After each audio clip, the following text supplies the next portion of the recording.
Hello, YouTube.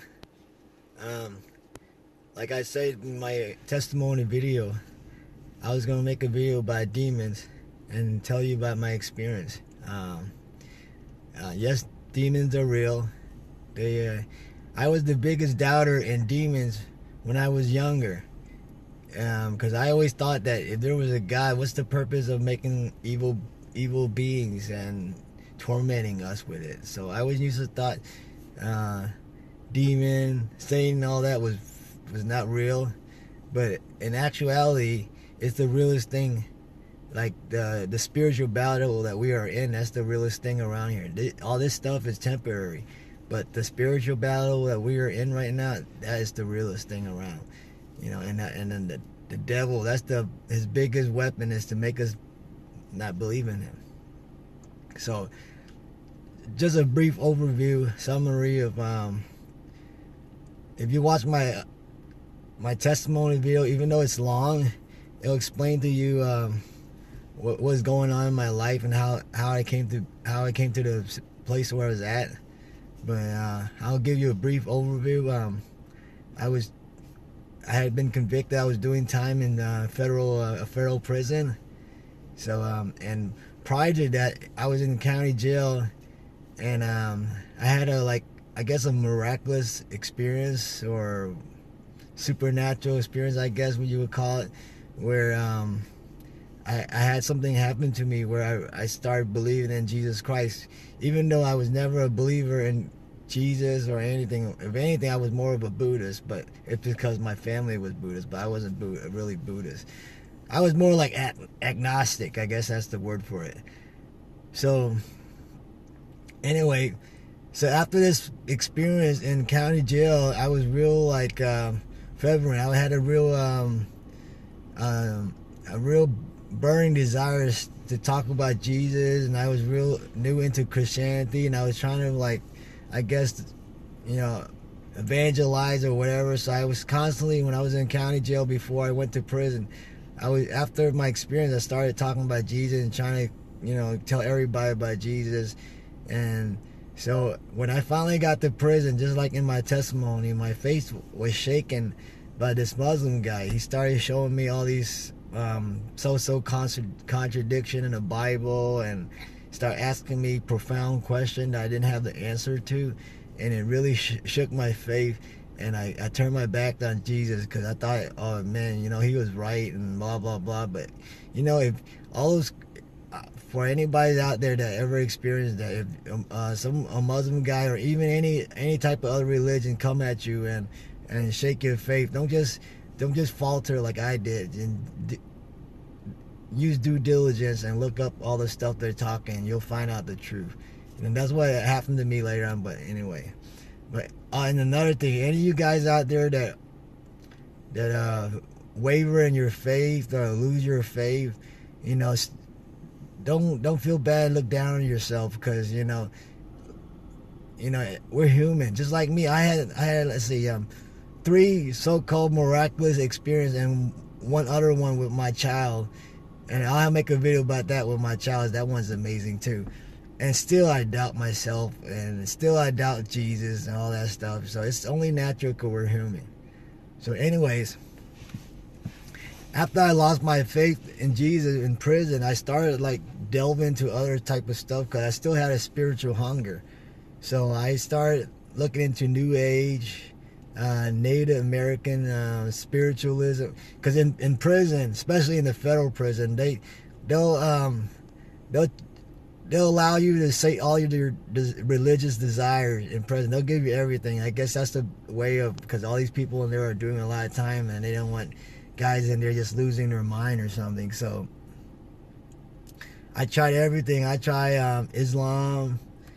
I tried all that stuff. I tried all religion, and eventually I went to what they call nowadays the New Age, because it kind of lined up to what I believe, that there was a God, and that we all can reach God. And and one of my favorite saying that basically sum up how I felt was, oh, God is infinite, so there's infinite ways to get to him. So I thought that we're all connected, and so I read a lot of New Age stuff, and I started like The Secret, like those books about many masters and all those things about spiritual guys and oneness of God, and we're all like part of this, whole universe. So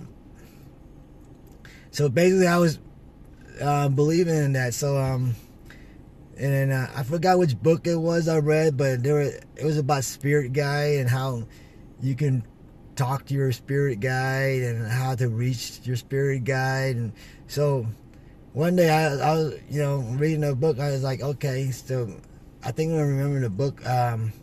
So I started talking like I had a spiritual guide, and then the first thought, like the name came to my head was Melanie. So I figured my spirit guide was named Melanie. So instead of praying to God and praying to Jesus and or anything, or even just praying to God alone, I no longer did that. So I started to like talk to Melanie as she was real, because I really believe in the spirit guide stuff, and if I wanted her to send a message to God for me. So she was basically almost my mediator. So fast forward, I'm in prison for the next 3-4 years believing in that. And while I was in prison, I was a wild guy in prison, man. I was like, in prison we make this alcoholic beverage. Some call it buck, some call it hooch. I always made that, and I drank all the time, smoked weed, did other stuff that I'm not sure I don't even want to talk about, because I'm not sure if they can still prosecute me. But I did all that stuff, and on the weekends we have TV rooms in our pods, right? Basically, pods are the area where all the inmates lives in, but there's different pods because they can't fit all the inmates in one pod. So, and then in the pods they have buildings that have like 4 pods. So on the weekend, they'll let the inmates stay in the TV room. We have TV rooms, and chill out till like 2 o'clock in the morning watching TV. So I used to bring a hooch in there, a buck, and we drink and we smoke weed and get high.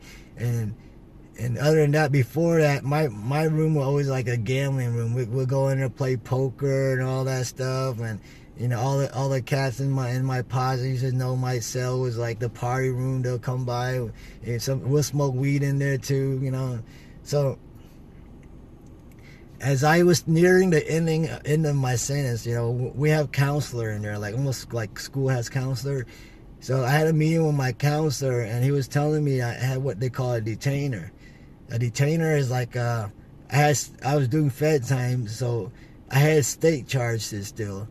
So if I didn't take care of my detainer, that when I was released from the federal prison, the state can come pick me up, and I would have to do it state time. So, but a lot of the time, if you take care of your detainer now, that when you're released, you don't have to worry about it. So I forgot what form or what I had to do, but I think it was a form I had to fill out. Sorry, but it's been so long. It's almost 20 years ago. So I filled out a form to for the state to because I think they give them like a week or 2. I forgot at the time, or a month or something like that, to either come pick you up and take care of your charges, or they have to drop it. So I was thinking that the prison I was at was far from where this city that had a crime. It was like something petty too. It was like possession of burglary tools and burglary. And then so I figured, oh man, there's no way these guys, these states, gonna send these people to come pick me up and cost these people all this money just to come press me on some petty charges, man.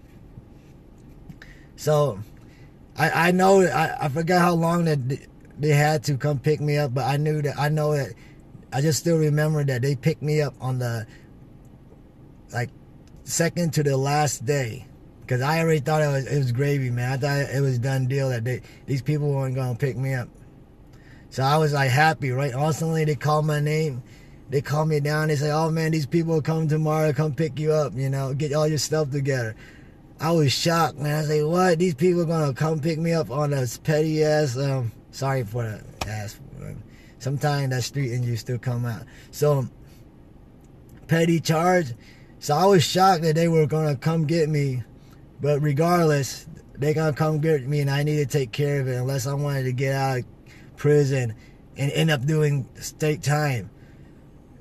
You know, like after you did all this time in prison, the last thing you want to do when you get released is to go to county jail. You know, after you did all this time. So finally, those people came and picked me up. They came and picked me up, and they took me to this county jail. And this county jail, man, I've been to a lot of county jail all my life, so it was no big deal to me. But this county jail was like another dungeon, just like I said in my other video. But this one was actually a gladiator school. Gladiator school was what they call a county jail, where there's a lot of fights and stabbing. So I guess that's a jailhouse term they call it, gladiator school. So they take me into this pod, and this is the first time I've ever been in a pod like this, where it was actually, instead of separated, because normally in county jail and prison, anybody who's been there can tell you, and usually separated by race, you know. But this one was a little bit different. It wasn't separated by race. It was actually separated by age.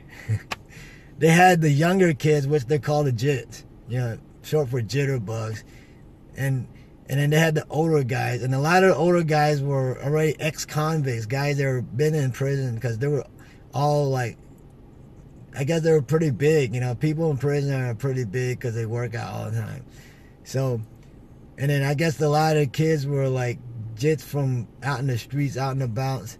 So it was basically split up in the age group, in the age bracket, and the older guys basically ran the pod, and all the young kids were all scared of the older guys. A lot of the older guys were big guys, man. They were like jacked. So I'm from prison. This is all gravy to me. This don't bother me none. And so, and then they kind of left me alone because they knew I was from prison. And another thing, when you're from the federal prison, they think you're some big time cartel or drug dealer or whatever, or mafioso. And plus I'm Asian, so they thought I was in some Asian mafia. But you know, I just, you know, especially when you're in prison, you learn how to mind your business. So I didn't talk too much. I didn't like I was here just to get my time and see what happened, you know. So after a while, about a week, I was sitting in this county jail, noticing that how the pods were separated. It was uneven. I noticed that how the older inmates were bullying the younger kids and this and that. And I was like an outsider. But eventually, you know, I started to hang out the younger guys, because, you know, they were more toward my age. I wasn't like no jit, but still I was in my 20s. So, and then one of my cellmates, he was a little kid too. So I started talking to them, man, you know, and I was like, man, you know what? You guys outnumber these old guys, you know, and you guys are young, and when you're young, you're supposed to have a heart of a lion, man. You're supposed to not, you know, you're not supposed to fear these guys, man. And I was still, you know, I'm just talking how it was when I was during that time. So I was telling these guys, man, you know what? You guys need to put, you know, I guess, you know, they call it shank, knife, and whatever you want to call it. There's so many different names, but I was telling them that basically to start making weapons and stuff and put it in these guys. And, you know, so after a while, these kids were starting to look up to me, you know, because I'm from prison. I didn't care, you know, blah blah blah. So one day my cellmate, he gets in an argument with one of the older guys, and so he goes in his cell. I was in my cell, you know, just, I forgot I was reading or doing whatever. I think I was cleaning up, and all of a sudden he's yelling at this kid, because, you know, the pod is actually a lower level where you walk into these little stairs, and then there's an upper level. But he was standing in the upper level, and it's like this much space, and so he's leaning down, screaming into my cell. So after a while, I got my nerve because he was just, the kid kept telling him it's all right, okay, I understand. But the guy kept on yakking and yakking. So I just got mad, man. After a while, I told him, why don't you shut up, man? And it kind of shocked him because I was, like I said, I came from prison. And I normally kept to myself. I never say anything. I talked to the younger kids, but I didn't really chill with the older guys and stuff. So he was shocked. So, when somebody check you like that or step to you like that, especially even in county jail, like I say, this was a gladiator school. He had to, he could not back down because it would make him look bad. So he had to, pump himself up. So he started talking, yak to me, right? So I was like, man, you know what? Why don't you come down here and come in this cell? This jit here can step out and we can close the door and we can handle the business, man. And I guess he didn't want to do that because he probably thought I had a knife on me because I'm from prison and stuff. So I went out there and I started talking crap to him, and then all these guys are like, oh man, this dude, normally he's kind of quiet, now he's all crazy and stuff. And I was talking crazy, talking about I was gonna cut his throat from ear to ear. I was lost it, man. And so I went back to my cell, and the next day, the next morning, the CO, the correction officer, they came and got me, man. All of them came and got me, and they took me away. See, apparently that guy in jail, in prison, when somebody report on you, it's called dropping a kite, dropping a note. So basically, and in a lot of county jail too, the pods, they always pick I guess pod leaders, guys who are supposed to control the pod, make sure it's clean. Well, apparently those guys drop a kite on me, talking about I'm trying to freaking start a gang in there with the young one to stab the older guy. So now they locked me up and they took me to the SHU, segregation, the hole. So now I'm going to the hole because these guys dropped a kite on me. So now I'm in the hole, and this is where it started to begin. And before I start with this story, I want to let you guys know the hole is a place where they lock you up basically 24 hours a day in a cell or behind a door or whatever if you're at prison, a steel door, or bars if you're in county jail. Well, some county jail got doors. Well, anyway, it doesn't matter. And so they lock you there 24-hour days in this little room, and you can't go nowhere except go take a shower, unless some hole got showers in the room, but this one didn't have no hole. So they let me out of the room an hour a day to go shower, and that's it. Oh, and you get wrecked once a week, I think. So, and I want you guys all to know that I've been in the hole before. I've been in the SHU. In prison, I was in the SHU for over 6 months on an investigation. Like I was telling you, in prison, I was wild. So I was in prison once. I mean, the hole once. In prison, we call it jail, which is crazy. When you go in a hole or the SHU, we call it jail. So I was there for 6 months for investigation. So this was nothing to me. So just to let you know, because I don't want people oh, it's because you went to the hole and you were locked up in the hole and you lost your mind, you went crazy. Nah, this is nothing to me. So after the first couple of days, it was really nothing, no experience and stuff.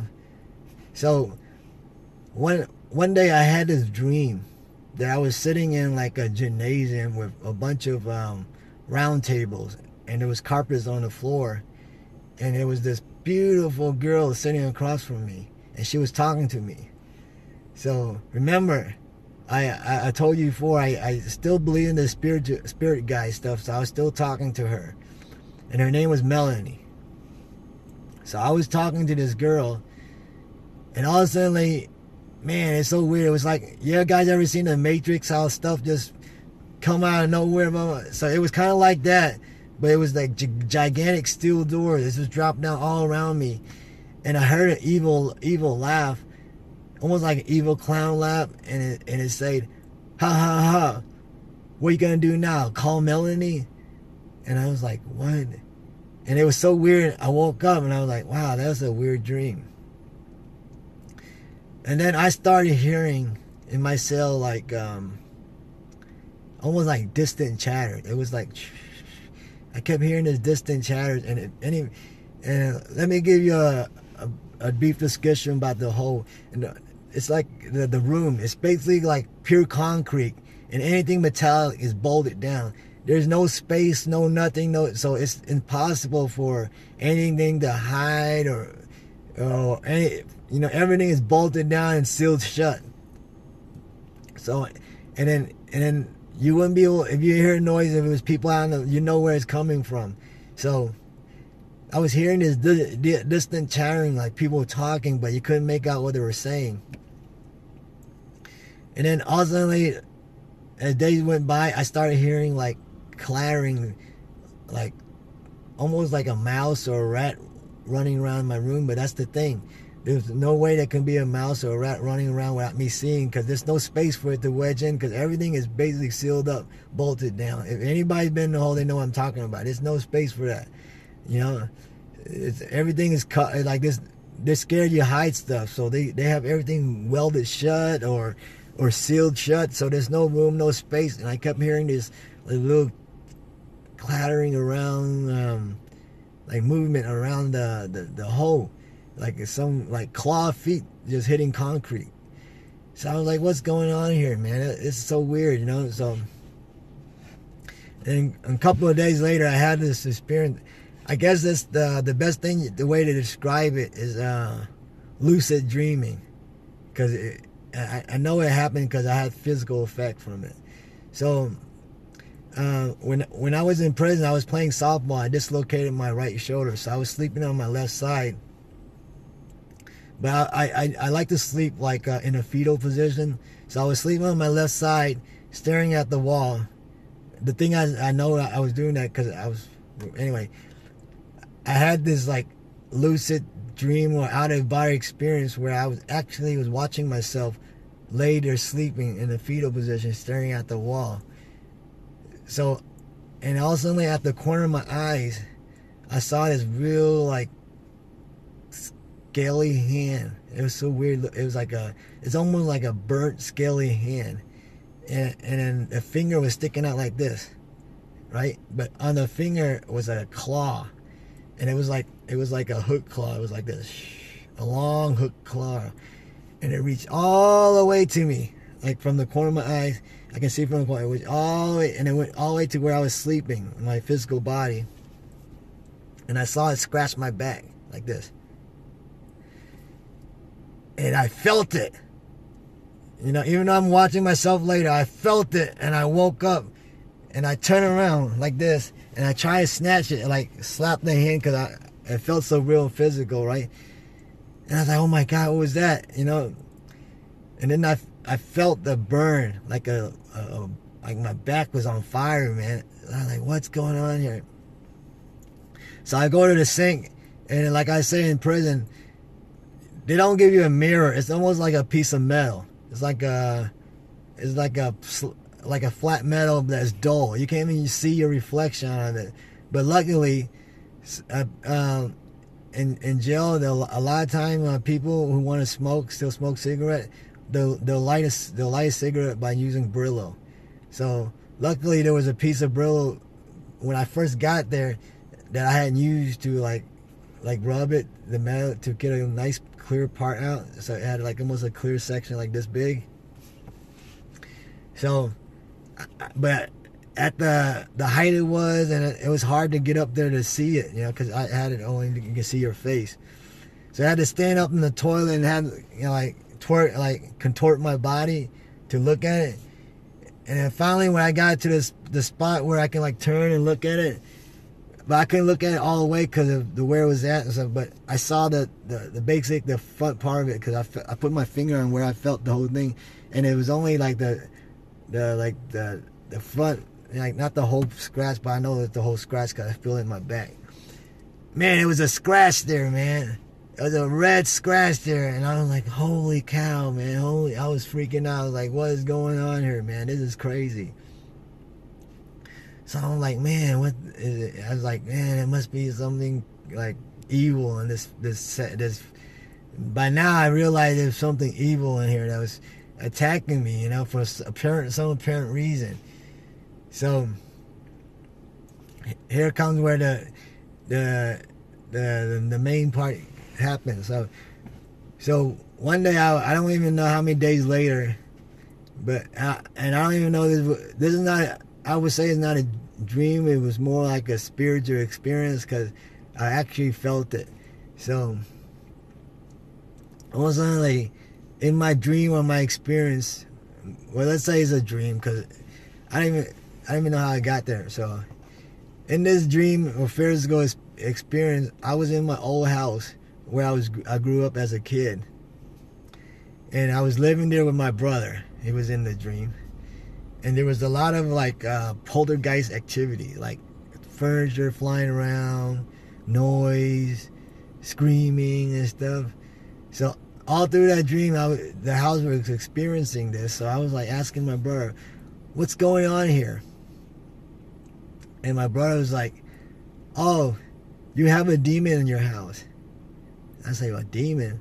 And he said, "Yeah." And then also my brother, like, he pointed to my house, where I used to live. From the living room, you can look straight into the bathroom. It's like a long hallway, and you look straight down as the bathroom, right? And so he pointed in that direction.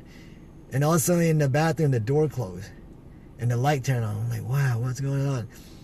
And all of a sudden the door opened, and it was my brother standing there. And I'm like, what do you mean? Wait a minute. He was just standing right next to me. So I turned to look at where he was standing, right? But he was no longer there. And then now I can see my front door open. And this is the weirdest thing. For some reason, I'm going to describe you this demon.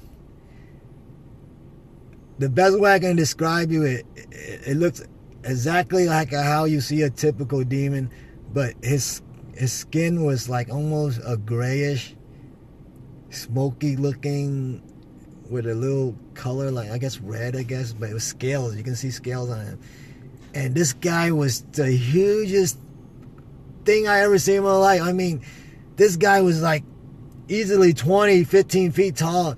And not only that, he was huge. He was like muscular. He was like, man, I mean, I have never seen anything so huge and muscular. And the best way I can describe his size and his size. If you ever watched The Incredible Hulk, I guess 2, when Betty Ross was standing outside her cabinet and she was looking at the Hulk, and he was standing in the trees, and he looked so huge. He looked like 20 feet. He looked just like that, but a demon, man. And then the weirdest thing is, from my doorway, I could only see where his arm was hanging down. His arm had to be like longer than I was, and it was like huge. But even though I could just see his arm only, I somehow, in my spirit vision or my dream vision, I can see his whole body, his whole face. And he walked through into the room just like that, boom, into my house. And I'm like, oh my God. And I just started saying, oh my God, oh my God. And this I guess by saying God, this demon's freaked out, and he started like smashing everything, and he started cursing me. Like, one thing about the demon, man, they got the worst mouth you will ever hear in your life. And I think part of the power demon has is their words. Cause so if they call you like a dog, the word of their power actually makes you feel like a dog. So if they call you stupid, you will feel stupid. It's just something about it. Because I remember he was calling me all these things, screaming at me, and I felt it. And every time you felt it, it takes a little bit out of you. You're like, he's just screaming, yelling at me. And here's the craziest thing. So once he started getting physical with me, like slapping me around, you feel it. You actually feel it. It's like a physical force. And he's beating the hell out of me, throwing me around the house, bam, bam, bam, just throwing me into the wall. I feel it. While he's throwing me into the wall, he's calling me every name in the book. And it was so like debilitating. It was like you felt your energy go away, and I felt so helpless, man. And then feeling so helpless, out of my like helplessness, I remember God, I remember Jesus. And I was like, wait a minute. God won't let you hurt me. That's when I started saying this to the demon. God won't let you hurt me. Jesus will protect me. Jesus will not let you hurt me, man. Jesus, I believe in Jesus. He's going to protect me. God will not let you hurt me. And when I say that, this demon went even crazier. He started like being more physically violent with me and smashing things and throwing stuff around, and it just got worse. It just got like 20 times worse, which was already, I don't know how worse could get any worse, but it was 10 times worse than 20. So he's like smashing things around, screaming and yelling at me, right? So, and I felt so hopeless, and all my hope and I just felt utterly hopeless, defenseless. I couldn't do nothing. And all I could just like, no, I just gave up, man. And I just gave up. And then, because I was like, God's not even stopping this from me. But then, and I just, right when I was about to give up, I felt a little ray of hope left. So I was like, no, Jesus is going to protect me, man. He won't let you do this to me, man. Jesus is going to protect me. Jesus is not going to let you do this to me, man. God loves me, man. And he's not going to do this to me. So he did his little tantrum one more, this time worse than ever. And then threw me on the wall, remember this. And as I lay there and like just beat up, couldn't even move, I felt his claw. I guess in my dream I had my eyes closed, because I felt like I was closing my eyes, because I felt him grab me by my neck like this. So if he was looking at me, he was grabbing me like this. And I felt his claws, and I felt him lift me up, and I felt my leg just dangling, and I felt him holding me like this, and he was screaming. I felt his breath just on my face, screaming, yelling at me, man. Sorry guys, I don't mean to cuss, but he was F-bombing. I'm not gonna cuss, I'll just describe. He was just F-bombing, you F-ing, do you really believe this is true, blah? You really believe, he's just F-bombing, you stupid, you really, he's holding like me, he's shaking me, yelling at me, screaming in my face. You really freaking believe all this stuff, this nonsense, you're so freaking stupid, and I was like, all I could muster up was, yes, I believe. And you know what happened? Man, it's so beautiful, man. I heard like the most beautiful voice, man. It's like, I heard the most beautiful voice, and it whispered in my ears, "You're right." And I woke up, and I'm talking about, I was on fire, man. I was on fire like I was on fire when I first had the Holy Spirit, man. And it shot me out of bed, and I was so hot. And I was like, oh my God. Oh my God. I forgot about you, Jesus. I'm sorry. And I just bawled my eyes out, and I just started walking around my cell, just dying to tell everybody about my experience, but I couldn't do it because I was in the hole. But here I'm now sharing with y'all guys. So, guys, demons are real, and like this title say, man, but Jesus is the realest. Take that to your heart, man. I'm telling you, man. That's the realest person in the world. When you really need somebody to watch your back or got you, man, call on Jesus, man, and he'll be there for you. I promise you. Thank you.